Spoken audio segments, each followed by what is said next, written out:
ጤና ይስጥልኝ እንዴት አላችሁ? የተጫዋቾች የዝውውር ገበያ ጣሪያ በነካ ዋጋ እየታመሰ ነው። ንጥቂያም እየተስተዋለ ይገኛል። አዲስ የተሰሙ አጫጭር መረጃዎችን ልንነግራችሁ ነው። ቪዲዮውን ላይክ በማድረግ ጀምሩት። ቻናሉንም ፎሎ ብታደርጉት የምታጡት ነገር አይኖርም። አትሌቲኮ ማድሪድ ብራዚላዊውን የክንፍ መስመር ተጫዋች ጋብሪኤል ማርቲኔሊን ከአርሰናል ለማስፈረም ብቅ ብሏል። የስፔኑ ክለብ ብራዚላዊውን እግር ኳሰኛ አጥብቆ ይፈልገዋል ነው የተባለው። በቅርብ ቀናትም እንግዲህ ጥያቄ ለማቅረብ አስበዋል የሚሉ መረጃዎች ወጥተዋል።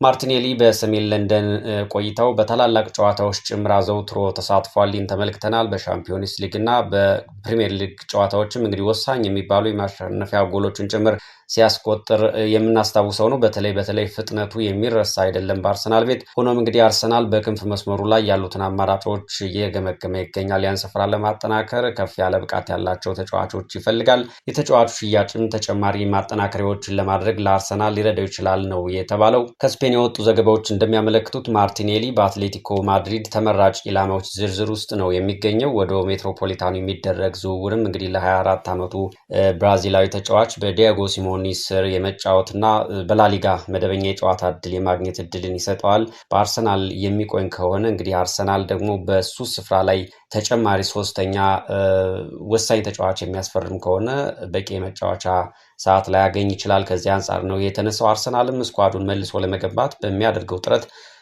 ለቀረበው ጥሩ ዋጋ ላላቸው ጥያቄዎች ተጫዋቹን ለመሸጥ ክፍት መሆኑን በተደጋጋሚ ያሳውቋል። እንግዲህ ብራዚላዊው በኤምሬትስ ያለው የረጅም ጊዜ ቆይታ በክለቡ የምልመላ እቅዶች ምክንያት የውይይት ርዕስ ሆኖ ነው የቆየው። ተጨማሪ አጥቂዎች የሚመጡ ከሆነም የቦታ ፉክክር ቀደም እንዳልነው መጨመሩ የጨዋታ እድሉን ሊወስነው ይችላል። ስለዚህ ተጫዋቹና ክለቡ ዝውውሩን እንደ ተገቢ ቀጣይ እርምጃ ሊመለከቱት የሚችል ስለመሆኑ ነው እየተነገረ ያለው። ማርቲኔሊ ብቃት ያለውና ጠንክሮ የሚሰራ አማራጭ ሆኖ ቢቀርብም ቡድኑን የማሻሻል አስፈላጊነት እንግዲህ በዘመናዊ እግር ኳስ ውስጥ ከባድ ውሳኔዎችን የሚጠይቅ ነው። ይህ ሁሉም የሚያውቀው ነው። ከአትሌቲኮ ማድሪድ ጋርም የሚደረግ ማንኛውም ስምምነት የአርሰናልን የዋጋ ግምትና የተጫዋቹን ምኞት ማሟላት ይኖርበታል ነው የሚሉት መረጃዎች። እንግዲህ ተጫዋቹ ወደዛ መሄድ ይፈልጋል አይፈልግም የሚሉት ገና መረጃዎች አልወጡም ወይም የተባለ ነገር የለም። ሁኔታው ገና በጅምር ላይ ያለ ነው፣ ግን በሚመጡት ሳምንታት ውስጥ ተጨማሪ ግልጽነት ይኖራል ተብሎ ይጠበቃል። በተያያዘ እንግዲህ አርሰናል በተለይ በግራ ክንፍ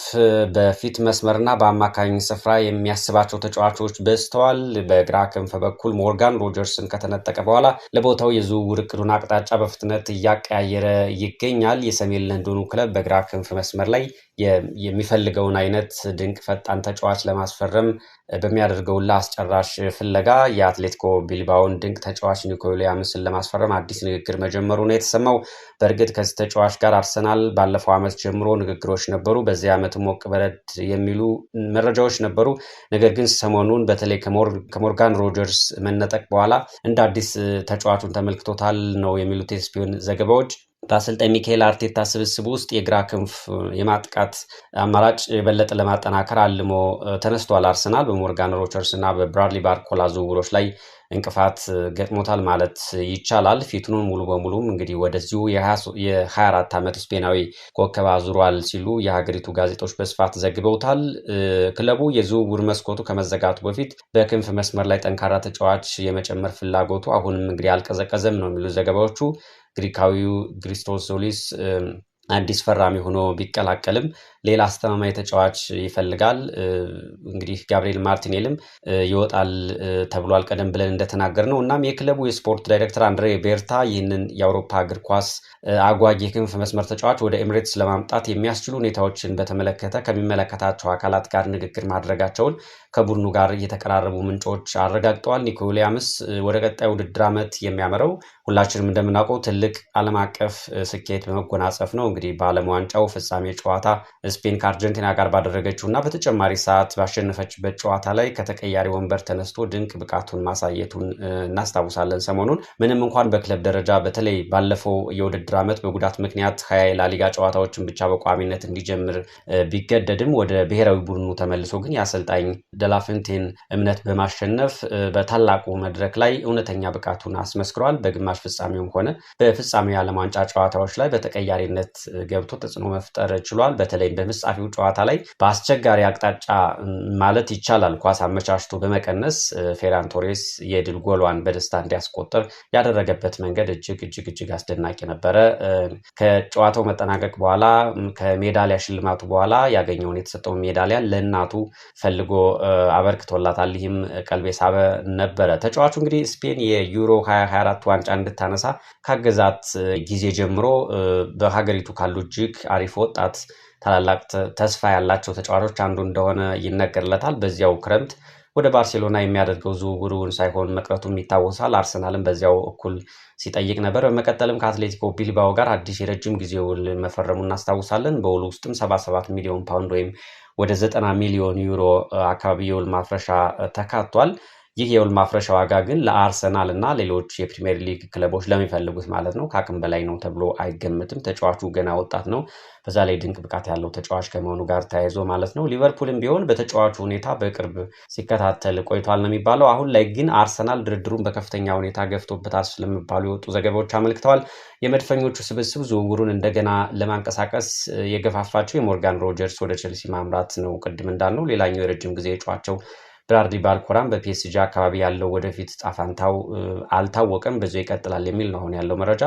በዚህ ምክንያት የስፖርት ዳይሬክተሩ አንድሬ ቤርታ በአትሌቲኮ ቢልባኦ በ199 ጨዋታዎች ተሰልፎ 74 ግቦች ላይ በቀጥታ የተሳተፈውን ተጫዋች ለማምጣት ጥረት እያደረጉ ይገኛሉ። ኒኮ ዊሊያምስ ለማስፈረም እየተሞከረ ያለው ጥረትም ወደፊት የገፋ ነው ተብሏል። አርሰናል በግራ ክንፉ ማጥቃት ላይ እንግዲህ የሚፈልገውን ፈጣንነት፣ ቀልጣፋነት፣ ቀጥተኛነት እና የጎል ፈጣሪነት ሙሉ በሙሉ ማሟላት ይችላል ብለው ያምናሉ የስፖርት ጋዜጠኞች ማለት ነው። ስለ ተጫዋቹ ሲናገሩ የስፔን ምንጮች እንደሚጠቁሙት ተጫዋቹ ወደ እንግሊዝ ፕሪሚየር ሊግ የመሄድ ፍላጎት አለው። ከቢልባኦ ለመልቀቅ በሚወስንበት ጊዜ አርሰናል ለእሱ እጅግ ማራኪ መዳረሻ እንደሚሆንም ይታመናል። ለጊዜው አርሰናሎች የተለያዩ አማራጮችን እየገመገሙ ቢሆንም ኒኮ ዊሊያምስ ግን በዚህ የክረምት ዝውውር መስኮት የክለቡ ዋነኛና ትልቁ ኢላማ ሆኖ በዝርዝር ላይ ተቀምጧል ነው የተባለው በዘገባዎቹ። ምንም እንኳን አሁን ላይ አርሰናል ከዚህም ተጫዋች ተጨማሪ የሆኑ ሌሎችንም ቤቶች በሮች እያንኳኳ ተጫዋቾችን እየፈለገ ቢሆንም ማለት ነው። የሆነ ሆኖ ግን እንግዲህ አርሰናል በዚህ ቦታ ስም ያለው ተጫዋች ያስፈልገዋል የሚለው ሁሉንም ያስማማል። አሁን በገበያ ላይ ያለውና ሊገኝ የሚችለው ደግሞ ኒኮ ዊሊያምስ ነው የሚሉ ዘገባዎች ተበራክተዋል። ካልፈጠኑ ግን ይህንም ሊያጡት ይችላሉ የሚሉ ዘገባዎች እየወጡ ነው። ሌላው ጉዳይ እንግዲህ የኒውካስትል ዩናይትድ አመራሮች በብሩኖ ጊማሬሽ የዝውውር አቋማቸው ላይ ለውጥ ማድረጋቸው ተሰምቷል። አርሰናል ለተጫዋቹ የሚጠየቀውን ሂሳብ የሚያቀርብ ከሆነ ክለቡ ብራዚላዊውን አማካኝ ወደ ሰሜን ለንደን ከማምራት እንደማይገድበው ተገልጿል። እንግዲህ ቀደም ሲል ኒውካስትሎች ብሩኖ ጊማሬሽ አይሸጥም የሚል አቋም ነበራቸው። አሁን ላይ እንግዲህ አቋማቸውን እያላሉ መጥተዋል ማለት ነው። በእርግጥ ይህን ከማድረግ ሌላ አማራጭ የላቸውም። ተጫዋቹ መውጣት እፈልጋለሁ በሚል እንቅጩን ነግሯቸዋል ማለት ነው። ባለፈው የውድድር ዘመን የፕሪሚየር ሊጉን ዋንጫ ያነሱትና በሻምፒዮንስ ሊግ ፍጻሜ የደረሱት መድፈኞቹ በዘንድሮ የክረምት ዝውውር መስኮት እንግዲህ ከብዛት ይልቅ ጥራት ላይ ትኩረት አድርገው በመንቀሳቀስ ላይ ነው የሚገኙት። እነሱ እንደሚሉት እስካሁን በነፃ ዝውውር ግብ ጠባቂ አስፈርመዋል። በእርግጥ ይሄ እንደ ሶስተኛ አማራጭ ሊሆን የሚችል ነው። በ34 ሚሊዮን ፓውንድም ከክለብ ብሩዥ ክሪስቶስ ዞሊስን አስፈርመዋል ማለት ይቻላል። ሕክምና ምርመራ ላይ ነው ያለው ተጫዋቹ። በውሰት ባለፈው ዓመት አምጥተውት የነበረውን ፒየሮ ኢንካፔን ውልም እንዲሁ ወደ ቋሚነት ቀይረዋል።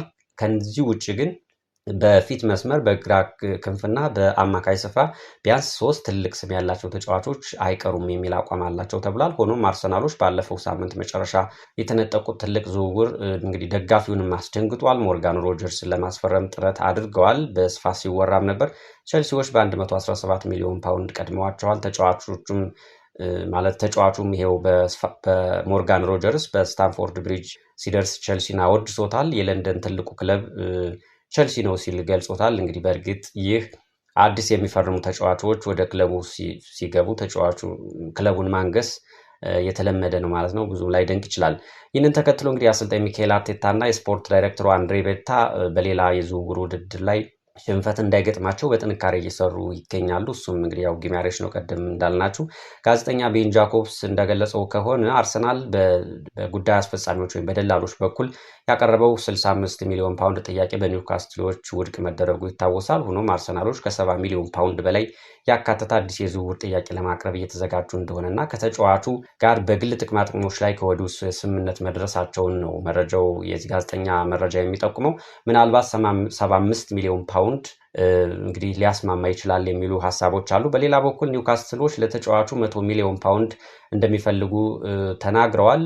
አሁን መጠኑን ግን ቀንሰዋል ነው የተባለው። ይህም እስከ 85 ሚሊዮን ፓውንድ ሊሆን ይችላል ተብሏል። አርሰናል ግን መንቃት አለበት የሚለው ብዙዎችን አስማምቷል። ጊማሬሽ አሁን ለተጫዋቾች እየቀረበ ካለው የተጋነነ ዋጋ አንጻር 85 ሚሊዮን ፓውንድ ቢሆን እንኳን ቢከፈልበት አያስቆጭም የሚሉ ትንታኔዎች አሉ በስፖርት ጋዜጠኞች በኩል። አርሰናል ግን ጥብቅ የፋይናንስ አቋም ነው የምከተለው በሚል ግትር ሳይል አይቀርም የሚል ስጋት አለ። እንግዲህ ከ10 ነው በላይም አናወጣም የሚል ነው ማለት ነው። ይኸውም ጉዳያቸው እንደዚያ ከሆነ በዘንድሮ ገበያ እንግዲህ ያለህን ይዘህ ትቀጥላለህ እንጂ ማስፈረም አትችልም ነው የሚለው የብዙዎች ግምት ማለት ነው። ከዚህ በላይ የዘለለም ሊሆን አይችልም። ከዚህ ጋር በተያያዘ ግን ከአውት ኦፍ ሳይድ ይዞት በወጣው አዲስ መረጃ መሰረት ለአርሰናል ትልቅ እፎይታ የሚሰጥ ዜና ነው ያወጣው። እንግዲህ ኒውካስትል ዩናይትዶች የጊማሬሽ የእሱን ቦታ ይሸፍንልናል ያሉትን የኢንትራ ፍራንክፈርት አማካይ ሁጎ ላርሰንን ለማስፈረም እንቅስቃሴያቸውን እያፋጠኑ ነው ይላል ዘገባው። ከሁኔታው ጋር ቅርበት ያለው ምንጭ ለካውት ኦፍሳይድም ሲናገር አርሰናል ለብሩኖ ጊማሬሽ እየገፋ ባለበት በዚህ ወቅት ኒውካስትሎች ሁጎ ላርሰንን የማስፈረም ፍላጎታቸውን አጠናክረዋል ነው የሚለው። ከሚወጡት ዘገባዎች በተቃራኒ ግን አርሰናል ብሩኖን ለማስፈረም በጽኑ እየገፋበት ነው ሲል ገልጾታል። ኒውካስትሎችም ተጫዋቹ የመልቀቅ ፍላጎት እንዳለው ተረድተዋል። እንግዲህ የሚጠይቁት የዝውውር ዋጋ እስከቀረበላቸው ድረስ መንገዱን የመዝጋት ፍላጎትም የላቸውም። መዝጋትም የሚችሉ አይመስልም። ይህ ሚዛን የሚደፋ መረጃ ይመስላል። የሆነ ሆኖ አርሰናል ፈጥኖ ጊማሬሽን ካላስፈረመ በተለይ በማንቸስተር ሲቲ ሊቀደም እንደሚችል መረጃዎች፣ ጭምጭምታዎች አሉ። ምክንያቱም ሮድሪ አሁን ወደ ሪያል ማድሪድ ለመሄድ ጫፍ ላይ ነው የሚገኘው።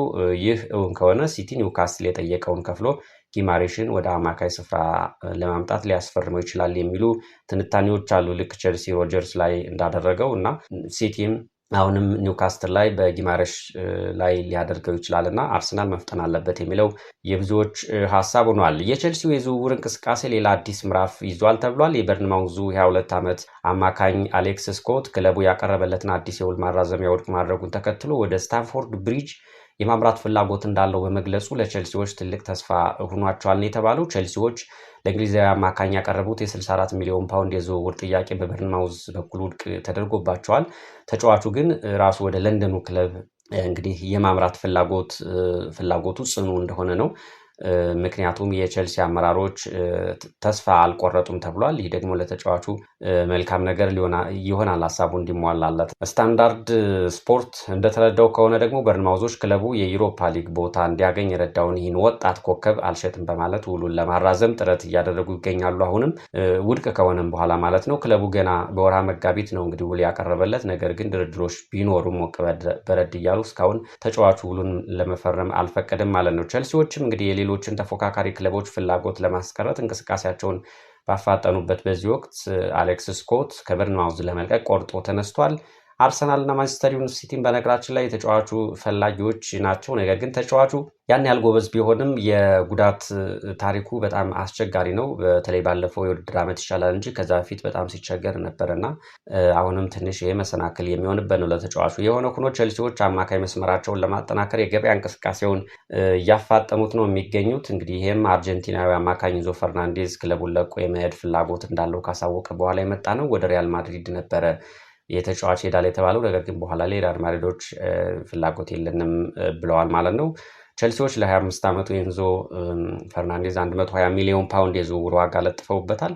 አሰልጣኝ አሎንሶም ተጫዋቹን በቡድናቸው ውስጥ ለማቆየት ይፈልጋሉ። ቀደም ሲል ፍላጎት የነበራቸው ሪያል ማድሪዶችም እንግዲህ ከዝውውሩ ቀደም እንዳልነው ወጥተዋል። ይህን ተከትሎም ተጫዋቹን ለማስፈረም የሚደፍር ክለብ እስካሁን አልተገኘም ማለት ነው። ቼልሲዎች ግን በዝውውር ገበያው ላይ አልተቻሉ ማለት ይቻላል። ይሸጣሉ፣ ይገዛሉ፣ ጥሩ ቢዝነስ እየሰሩ ነው። የክለቡ መልሶ ግንባታም እንዲሁ በጥሩ መንገድ ያስኬዱ ናቸው ማለት ይቻላል። እንግዲህ ሁሉንም ወደፊት የምናየው ይሆናል። ስለተከታተላችሁ እናመሰግናለን። መልካም ጊዜ ይሁንላችሁ።